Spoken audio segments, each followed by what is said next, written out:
Hi friends, எப்படி இருக்கீங்க? இன்றைக்கி வந்து நம்ம வீடியோவில் சொல்லியிருக்க ஒரு இன்ஃபர்மேஷன் வந்துட்டு பல பேருக்கும் தெரியாத ஒரு விஷயங்க. அதாவது நிறைய பேர்த்துக்கு என்னடா சொல்யூஷன் என்ன பண்ண போகிறோன்னு தெரியாதவங்களுக்கு கூட இந்த விஷயம் தெரியும் போது இவ்வளவு நாள் இது நம்ம தெரியாமல் இருந்துட்டோமே, இப்படி ஒரு முறை இருக்கா, இவ்வளவு எளிமையாக இதை சரி பண்ண முடியுமா அப்படிங்கிற மாதிரி ஒரு ஆச்சரியத்தை கொடுக்கும். அதனால் வீடியோ ஃபுல்லாக கடைசி வரைக்கும் ஸ்கிப் பண்ணாமல் பாருங்கள். முக்கியமான சில விஷயமெல்லாம் சொல்லியிருக்கேன். இது இப்படி யூஸ் பண்ணணும் அப்படிங்கிற மாதிரி, அப்போ தான் அது உங்களுக்கு தெளிவாக புரியும். சரிங்களா? அவசியம் தெரிஞ்சுக்கோங்க. இது ஒருத்தருக்கும் ரொம்ப பயனுள்ள வகையில் இருக்கும்.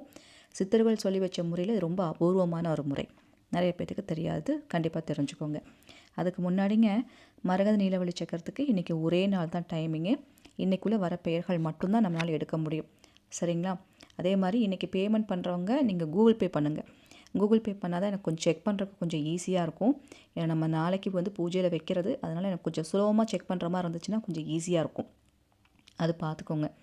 மரகத நீலவழி சக்கரம்னா என்ன, இதுக்கு எப்படி பேர் கொடுக்கணும், இதுக்கு என்ன ப்ரொசீஜர்னு தெரியாதவங்க நம்மளோட வீடியோவில் மரகத நீலவழி சக்கரம்ங்கிற ப்ளேலிஸ்ட்டில் போய் பாருங்கள்.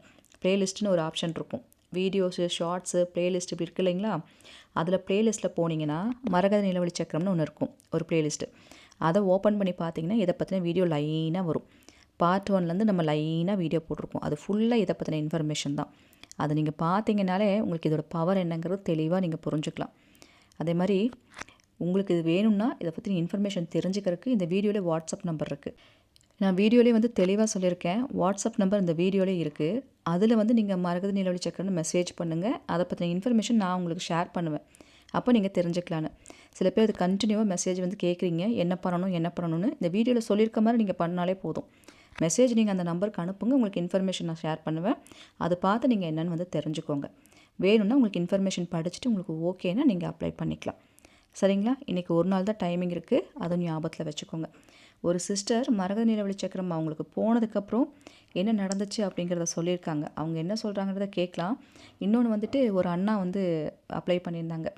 போன பேட்சில் தான் வந்து அவங்க வாங்கியிருந்தாங்க. டிவோர்ஸ் வரைக்கும் போயிடுச்சு. அவங்க ஒய்ஃபுக்கும் அவங்களுக்கும் டிவோர்ஸ் வரைக்கும், ஒரு சாதாரண கருத்து வேறுபாடில் ஆரம்பித்த ஒரு விஷயம் டிவோர்ஸ் வரைக்கும் போயிடுச்சு. என்னென்னா அவங்க நிறைய வாட்டி இறங்கி போய் அந்த சிஸ்டர்கிட்ட பேசுகிறதுக்கு வந்து முயற்சியெல்லாம் பண்ணியிருக்காங்க. ஒரு வாட்டி உட்காந்து பேசலாம். சாதாரண சின்ன ஒரு கருத்து வேறுபாடு தான், வேறு ஒன்றுமே இல்லை. டிவோர்ஸ் வரைக்கும் போயிடுச்சு சிஸ்டர்னு ரொம்ப சங்கடப்பட்டார். போய் உட்காந்து பேசலாம், நம்ம ஒரு வாட்டி பேசலான்னு சொன்னால் அந்த பொண்ணு பேசுகிறதுக்கு ரெடியாகவே இல்லை. மைண்ட் அப்படியே மாற்றிட்டாங்க. அந்த பொண்ணு என்ன சொன்னாலும் கேட்காத மாதிரி மைண்ட் அப்படியே சேஞ்ச் பண்ணிட்டாங்க. அந்த அண்ணாக்கு அதுவே ஒரு சங்கடமாக இருந்துச்சு. என்ன சொல்கிறேங்கிறது கொஞ்சம் கேட்டால் தான் ஒரு விஷயம் புரியும், உட்காந்து பேசினா நான் சரி பண்ணிடுவேன் அப்படின்னு ஒரு கான்ஃபிடென்ட்டில் இருந்தார். நடக்கவே இல்லை. பட் அப்ளை பண்ணியிருந்தாங்க. நீலவழி சக்கரத்துக்கு அப்ளை பண்ணி அவங்க கையில் போய் ஒரு 1 வீக்குள்ளேயே அந்த சிஸ்டர் அவங்க ஒய்ஃபே வந்துட்டு கால் பண்ணி பேசியிருக்காங்க. அவங்களே கால் பண்ணி நம்ம பேசலாம் அப்படின்னு சொல்லிட்டு கூப்பிட்ருக்காங்க, பேசியிருக்காங்க. அதில் ஒரு நல்ல விஷயமும் நடந்திருக்கு. அந்த அண்ணா சொல்லும்போது ரொம்ப 2 குழந்தைங்க இருக்காங்க. ரொம்ப பயந்தேங்க. 2 குழந்தைங்க இருக்காங்க. என்னடா பண்ண போகிறோன்னு பயந்தேன். இவ்வளோ பெரிய ஒரு மிராக்கள் வந்துட்டு எனக்கும் நடக்கணும்னு நான் நினச்சி கூட பார்க்கலாமா, அந்த தெய்வத்துக்கு நான் நன்றி சொல்லணும்னு சொல்லி ரொம்ப சந்தோஷப்பட்டார். உங்கள்கிட்டையும் ஷேர் பண்ண சொன்னாங்க, அதனால் சொல்லியிருக்கேன். இப்போ அந்த சிஸ்டர் என்ன சொல்கிறாங்கன்னு கேட்டுட்டு, பவர்ஃபுல்லான ஒரு விஷயம். அது வந்து இன்றைக்கி அஷ்டமி இருக்குது. இன்றைக்கி 11 மணிக்கு அப்புறம் அஷ்டமி ஸ்டார்ட் ஆகுதுங்க. அதை பற்றின ஒரு ரகசியம் தான். உங்களுக்கு தெரியாத ஒரு இன்ஃபர்மேஷன் கண்டிப்பாக தெரிஞ்சுக்கோங்க. சக்ஸஸ்க்கான ஒரு மெத்தட் இது. வாங்க பார்க்கலாம்.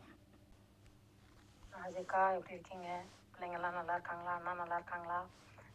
அக்கா, ஒரு சந்தோஷமான செய்தி. மரகத நீலவழி சக்கரம் வந்த பிற்பாடு என் பையன் எனக்கு ஒரு ஒரு ஒரு அதாவது வந்து ஒரேடியாக எனக்கு ஒரு 1000 2000 அனுப்புனது பெரிய விஷயம். அந்த மாதிரி இருந்துக்கிட்டு இருந்துச்சு. இப்போ இந்த மாதம் வந்துட்டு தங்கச்சி டிசி வாங்குறதுக்காக 45,000 அனுப்பியிருக்காங்க்கா. ஆமாக்கா, 45,000 அனுப்பி விட்ருக்கான். டிசிக்கும் 2 வருஷம் பிள்ளை டிசி வாங்கலை. அதை பேசி எடுத்திருக்கேன். பேசி எடுத்து குறைக்க சொல்லி இது பண்ணினா அவங்க வந்து குறைக்க மாட்டேன் அப்படின்ட்டு இருக்காங்க. அதனால் கொஞ்சம் அவங்களும் குறைக்கிற மாதிரி எனக்கு ஒரு ப்ரேயர் பண்ணிக்கோங்கக்கா. நான் 45,000 அனுப்பி விட்ருக்கான். சரி, நான் ஒரு 35,000 30லேருந்து 35 கொடுத்துட்டு டிசியை வாங்கலாம். மீதி ஒரு 10 இருந்ததுன்னா அந்த பிள்ளைக்கு காலேஜ் சேர்க்கும்போது துணிமணி எடுத்து கொடுத்துக்கலாம் அப்படின்னு ஒரு நினப்பு ஓடுது. ஆமாக்கா, அதுக்கு கொஞ்சம் அவங்க குறைக்க முடியுமாக எனக்கு கொஞ்சம் ப்ரேயர் பண்ணுங்கக்கா. டிசியை வாங்க போகிறோம் 2 வருஷத்துக்கு பிறகு. அப்புறம் வாங்கிட்ட பிற்பாடு மரகத நிலவொளி சக்கரம் அதான் வராகி அம்மா முன்னாடி வச்சு கும்பிட்டுட்டு அப்புறம் அவளை காலேஜ் சேர்க்குறதுக்கும் மலமலன்னு எங்களுக்கு காசு கிடச்சிடணுங்க்கா. அதுக்கும் நீங்கள் ப்ரேயர் பண்ணிக்கோங்க. இது எனக்கு ரொம்ப சந்தோஷமாக இருந்தது. சரி நம்ம பிள்ளை நமக்கு ஒரு 1000 கூட கேட்டாக்கி 1000 எதுக்கு அப்படிங்கிற மாதிரி கேட்பான் பார்த்துக்கோங்க. இப்போது கொஞ்ச நாளாகவே அப்படிப்பட்ட பையன் 45,000 அனுப்பி விட்ருக்காங்க்கா.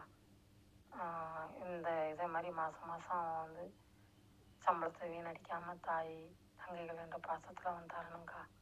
எல்லாமே நல்லபடியாக அம்மா பார்த்துக்கிடுவாங்கன்னுட்டு இருக்கேன். அதுவும் நீங்களும் சித்தரையாட்டியும் சொல்லி நீங்களும் ப்ரேயர் பண்ணிக்கோங்கக்கா. ரொம்ப நன்றிக்கா.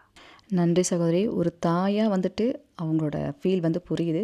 வராகி அன்னைக்கு நன்றிகளை சொல்லுங்கம்மா. வராகமுத்து சித்தரையாக்கு நன்றிகளை சொல்லுங்கள். இதே மாதிரி மிராக்கள் எல்லாத்துக்கும் நடக்கட்டும். இன்றைக்கி நம்ம சொல்ல போகிறது வந்துட்டு அஷ்டமி வழிபாடு பற்றி. அஷ்டமி வழிபாட்டில் நம்ம காலபைரவர் வந்து கும்பிடுவோம். காலபைரவரில் வந்துட்டு பார்த்திங்கன்னா 64 வகை காலபைரவர் இருக்காங்க.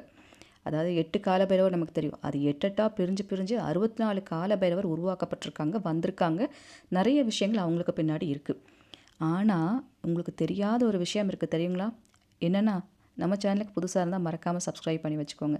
அப்போ தான் இது போல் பதிவெல்லாம் உங்களுக்கு நோட்டிஃபிகேஷனாக வரும். இந்த பதிவு பிடிச்சிருந்தாலும் லைக் பண்ணுங்கள். நம்மளோட முருகர் வந்து எல்லாத்துக்கும் இஷ்ட தெய்வம். முருகர்னால் அவ்வளோ ஒரு பிடிக்கும். நம்மளோட முருகரே வந்து பைரவ அவதாரம் எடுத்திருக்கார். அது என்னென்னா, சிவன் வந்துட்டு சொல்லுவாங்களாம் சிவன் வந்து பைரவ கோலம் எடுத்துட்டாருன்னு அவரை பிடிக்க முடியாது. அம்மன் வந்து காளி ரூபம் எடுத்து அவளை அடக்கவே முடியாதுன்னு சொன்னாங்களே, அது மாதிரி சிவன் வந்து எப்போல்லாம் ருத்ரகோலம் பைரவ கோலம் எடுக்கிறாரோ அப்போல்லாம் அவரை கட்டுப்படுத்த முடியாதான். அவ்வளோ ஒரு ஆக்ரோஷமாக வந்திருப்பார். அதே போல் வந்துட்டு நம்மளோட முருகரும் கூட வந்துட்டு பைரவ கோலம் வந்து எடுத்திருக்காரு. பக்தரை காக்கிறதுக்காக வேண்டி முருகப்பெருவானே பைரவ அம்சம் வந்து எடுத்து பைரவ கோலம் எடுத்து சில விஷயங்களை பண்ணியிருக்கார். அந்த பைரவ கோலத்தில் இருக்கும் போது முருகர் சொன்ன ஒரு விஷயம் என்னென்னா, பக்தர்களை காக்க இந்த விஷயத்தை நம்ம கையில் எடுக்கும் போது அது வந்து வெற்றியாகும்னு சொல்லி சில விஷயங்களை சொல்லியிருக்கார். அதில் ஒன்று தான் இன்றைக்கி நம்ம வீடியோவில் சொல்ல போகிற கட்டு மந்திரம். கட்டு மந்திரத்தை பற்றி நிறைய நான் சொல்லியிருக்கேன். ஆனால் இந்த பைரவ கட்டு இதை வந்துட்டு நீங்கள் பண்ணும்போது முருகனோட அருளும் பரிபூர்ணமாக உங்களுக்கு கிடைக்கும். பைரவர் அருளும் பரிபூர்ணமாக கிடைக்கும். சரிங்களா? இதை வந்துட்டு வாரத்துக்கு ஒரு முறை நீங்கள் செஞ்சாலே போதும். இது வந்து எதுக்கு யூஸ் பண்ணுவாங்கன்னு ஃபஸ்ட்டு சொல்லிவிட்டு அந்த மந்திரத்தை உங்களுக்கு காமிச்சிட்றேன். இதில் ஒரு ட்ரிக் இருக்குங்க. அதை கண்டிப்பாக யூஸ் பண்ணுங்கள். நல்ல ரிசல்ட் கிடைக்கும். என்னென்னா, கட்டுப்படுத்த முடியாத சக்திகள்ங்கிறது நெகட்டிவ் எனர்ஜி, பிளாக் மேஜிக், பேய் பிசாசு பில்லி சூனியம்னு சொல்லுவாங்க. அந்த மாதிரி விஷயங்களை வந்து கட்டுப்படுத்தி கட்டுக்குள்ளே உட்கார வைக்கும். அதை வந்து எடுத்துரும். இன்னொன்று, கட்டுக்கடங்காத மனுஷங்கள், அடக்க முடியாத மனுஷங்கள், எதிரி தொல்லைன்னு நம்ம சொல்லுவோம் இல்லைங்களா? ஏதாவது ஒரு வகையில் நமக்கு இடைஞ்சல் கொடுத்து நம்ம லைஃப்பை கெடுக்கிறதுக்குனே இருப்பாங்க. நம்ம கூடவே இருந்துட்டு பிரச்சனை பண்ணிகிட்டே இருப்பாங்க. அந்த மாதிரியான எதிரிகள் ஆரம்பித்து கண்ணுக்கு தெரியாத பிரச்சனைகளை ஆரம்பித்து எதை அடக்கணும்னு நினைக்கிறீங்களோ அடக்கி உட்கார வைக்கும். அதை கட்டுப்படுத்தும். அந்த பிரச்சனைகளை இல்லாமல் பண்ணி கட்டுப்படுத்தக்கூடியது இந்த கட்டு மந்திரம். இந்த மந்திரம் வந்து கொஞ்சம் பெருசு. அதாவது ஒரு பாட்டு மாதிரி இருக்கும். இதை ஒரே ஒரு வாட்டி நீங்கள் படிச்சுட்டு இன்னொரு விஷயம் பண்ணணும். ஃபஸ்ட்டு இதை நான் படித்து காமிக்கிறேன் உங்களுக்கு. இதில் நான் இந்த வீடியோவில் நான் சொன்னேன், பலருக்கும் தெரியாத ஒரு விஷயம் இதில் இருக்குது, கண்டிப்பாக தெரிஞ்சுக்கோங்கன்னு. அது என்னென்னா, கந்தசஷ்டி கவசத்தில் இந்த வரிகள் வருது. கந்தசஷ்டி கவசம் முருகனுக்கும் பைரவருக்கும் நம்ம பண்ணுற அஷ்டமி வழிபாட்டுக்கும் என்னடா சம்மந்தம்னு கேட்டிங்கன்னா, இதுதான் சம்மந்தம். முருகர் பைரவ கோலம் எடுத்தப்போ கந்தசஷ்டி கவசத்தில் கொடுக்கப்பட்ட இந்த கட்டு மந்திரங்களை பயன்படுத்தி பல விஷயங்களை அடைய முடியுங்கிற நிறைய விஷயங்கள் கொடுத்துருக்காங்க. அதில் ஒன்று தான் இது. இந்த கட்டு மந்திரத்தை எப்படி சொல்லணுங்கிறது சொல்கிறேன். என்னுடைய பைரவனார் தன்மையை போல் யாம் இருப்போம் என்று பூத பிரேத பிசாச கணங்களை கட்டு, பிற்பில்லி சூனியம் வஞ்சனை நோயை கட்டு, இரும்பு வலையை உருக்கிய 8 திக்கும் 16 கோணமும் கட்டு, ஆகாசம் பூமி அதிரவே கட்டு, யமனை கட்டு, யம தூதரை கட்டு, நாட்டை கட்டு, நகரத்தை கட்டு, சந்தனப்பாடு தனித்தனியே கட்டு, சொப்பன பேய்களை சுட சுட கட்டு, அகார உகார ஈஸ்வர புத்திராய வடுக நாதாய கிணிகிணி சர்வேந்தாய ரண்டி ரண்டி அகோர வீர பத்திராய ஓம் குருவே நம சிவாய ஸ்வாகா. சரிங்களா? நான் ஒரு வார்த்தையாக தான் சொல்லியிருக்கேன். நீங்கள் ஒரு வார்த்தையாக பிரித்து படித்தாலே உங்களுக்கு அதன் அர்த்தம் புரியும். இது ரொம்ப பவர்ஃபுல்லான வரிகள். இந்த கட்டு மந்திரத்தை நான் சொன்ன மாதிரி கட்டுக்கடங்காத விஷயங்களை கட்டி வைக்கிறதுக்கு பயன்படுத்துகிற கட்டு மந்திரம் இது.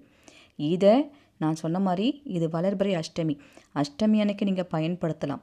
ஷஷ்டியில் நீங்கள் பயன்படுத்தலாம். கிருத்திகையில் நீங்கள் பயன்படுத்தலாம். முருகனுக்குரிய எந்த நாள்லையும் பயன்படுத்தலாம். அஷ்டமிலையும் நீங்கள் பயன்படுத்தலாம். அப்போ மட்டும்தான் பயன்படுத்தணும்னு இல்லைங்க. கட்டுக்கடங்காத பிரச்சனை தலை தூக்கும் போது உங்களை காப்பாற்றுறக்கு ஒரு வழி கிடைக்காதான்னு நீங்கள் நினைக்கும் போது இந்த கட்டு மந்திரத்தை பயன்படுத்தலாம்னு சித்தர்கள் சொல்லியிருக்காங்க. சரி, இதில் இன்னொரு ரகசியம் இருக்கேன்னு சொன்னீங்களே, அது என்னன்னு கேட்டிங்கன்னா, இந்த கட்டு மந்திரத்தை ஒரு வாட்டி இதை நீங்கள் ஒரு பேப்பரில் இதை முழுசாக ஃபுல்லாக எழுதி வச்சுக்கோங்க. நான் உங்களுக்கு பிரித்து நான் காமிச்சிருக்கேன். இது ஒரு பேப்பரில் நீங்கள் முழுசாக எழுதி வச்சுட்டு ஒரே ஒரு வாட்டி மனசார இதை படிச்சுக்கோங்க. ஏதாவது சரியாகணும், இல்லை யாராவது உங்களுக்கு தொந்தரவு கொடுக்குறாங்க, இல்லை அந்த இருக்கிற அந்த பிரச்சனை உடனே சரியாகணும்னு நினச்சி இதை எதுக்கு வேணாலும் நீங்கள் படிக்கலாம். படித்து முடிச்சுட்டு உங்களுக்கு பிரச்சனையாக இருக்கிற அந்த விஷயத்தை எழுதணும். ஒரு வெள்ளை கலர் பேப்பரில் பச்சை கலர் பேனாவோ அல்லது ப்ளூ பென்னோ இல்லை ரெட்டு, இந்த மூணில் ஏதோ ஒன்று யூஸ் பண்ணிக்கோங்க. என்னென்னா, உங்களுக்கு தொந்தரவு கொடுக்குற நபர், அதாவது யாராவது ஒரு நபர் உங்களுக்கு தொந்தரவு கொடுத்துட்டே இருக்காங்க, ஒரு எதிரியாக இருக்கலாம், இல்லை பிடிக்காதவங்க, ஏதோ ஒரு வகையில் உங்களுக்கு டிஸ்டர்ப் பண்ணிகிட்டே இருக்காங்கன்னா, அந்த நபருடைய பெயரை ஒரே ஒரு வாட்டி அந்த பேப்பரில் எழுதுங்க. சும்மா ஒரு துண்டு பேப்பரில் எழுதுங்க. எழுதி மடித்து வச்சுக்கோங்க. இல்லை உங்களுக்கு அந்த நபரெல்லாம் தொந்தரவு இல்லை, அந்த விஷயந்தான் தொந்தரவே, அது பெரிய பிரச்சனை இருக்குது, ஒரு இடத்து பிரச்சனை அப்படி இல்லை, ஏதாவது அந்த எந்த பிரச்சனை முடியுமோ அந்த பிரச்சனையும் எழுதலாம். அந்த பிரச்சனைக்கு சம்மந்தப்பட்ட அந்த நபர்கள் பேர் ஒருத்தரில் 2 பேரில் எத்தனை பேர் இருந்தாலும் அவங்க பேர் எழுதலாம். இப்படி எழுதி இதை விளக்கில் எரிக்கணுங்க. இந்த கட்டு மந்திரத்தை சொல்லிவிட்டு இப்படி அந்த நபர் பேரையும் அந்த பிரச்சனையும் ஒரே ஒரு வாட்டி எழுதிட்டு அதை விளக்கில் எரிக்கணும். விளக்கில் எரிக்கிறதுலேயும் கூட ஒரு விஷயம் இருக்குது. அதில் எண்ணெய் ஊற்றி தான் நம்ம விளக்கு வைப்போம். அந்த எண்ணெய் எந்த எண்ணெயாக இருக்கணும்னா வேப்ப எண்ணெயாக இருக்கணும். நீம் ஆயில், வேப்ப எண்ணெயை ஊற்றி விளக்கு வச்சு அந்த தீபத்தில் இந்த பேப்பரை நீங்கள் எரிக்கணும். இப்படி எரிச்சிட்டிங்கனாலே இந்த கட்டு மந்திரம் சொல்லி இதை பண்ணும்போது கட்டுக்கடங்காத விஷயம் கட்டுக்குள் வந்துடும். அதுதான் இந்த கட்டு மந்திர ரகசியம். சரியாயிடும். அது என்ன விஷயமா இருந்தாலும் சரியாயிடும். இதை செய்கிறதா இருந்தால் மாலை 6 மணிக்கு மேலே தான் கட்டாயம் செய்யணும். காலையில் நேரம் இதை செய்யக்கூடாது. வீடியோ பார்க்குறவங்க எப்போ செய்யறதுன்னு டவுட் வரும், அதுக்கு விவரமாக சொல்கிறேன். ஈவினிங் 6 மணிக்கு மேலே ராத்திரி வரை அதை நீங்கள் செய்யலாம். மனசார வேண்டிட்டு இந்த விஷயத்தை செஞ்சு பாருங்கள், நல்ல ரிசல்ட் கிடைக்கும். கண்டிப்பாக இதை செய்யும் போது ரூல்ஸ் இருக்குது, சரிங்களா? நான்வெஜ் சாப்பிடாமல், பீரியட்ஸ் டைம் இல்லாமல், நல்ல பக்தியோடு இதை செய்யணும். செய்யும் போது உடனடி ரிசல்ட்டுங்கிறது கட்டாயம் கிடைக்குங்க. இப்படி சம்மந்தப்பட்டவங்க பேரை எழுதி நம்ம நெருப்பில் எரிக்கிறனால ஏதாவது பாதிப்பு உண்டாகுமான்னு கேட்டால் எந்த பாதிப்பும் இல்லை. பிரச்சனை பண்ணுறவங்க கட்டுக்குள்ளே வந்துடுவாங்க. உங்களுக்கு அர்த்தம் புரியும்னு நினைக்கிறேன். பிரச்சனை பண்ண மாட்டாங்க, விலகி போயிடுவாங்க, அடங்கி போயிடுவாங்க. அப்படி கட்டுக்குள்ளே கொண்டு வரதுக்கு தான் இந்த கட்டு மந்திரம், சரிங்களா? அவ்வளோதாங்க. ஐ திங்க் நான் சொன்ன இன்ஃபர்மேஷன் உங்களுக்கு பிடிச்சிருக்குன்னு நம்புகிறேன். பிடிச்சிருந்தா லைக் பண்ணுங்கள், உங்கள் ஃப்ரெண்ட்ஸுக்கும் ஷேர் பண்ணுங்கள். இது போல் பல இன்ஃபர்மேஷன் சொல்கிறதுக்கு நான் காத்துட்டே இருக்கேன். உங்கள் அன்பு தோழி ராஜி. Thank you so much.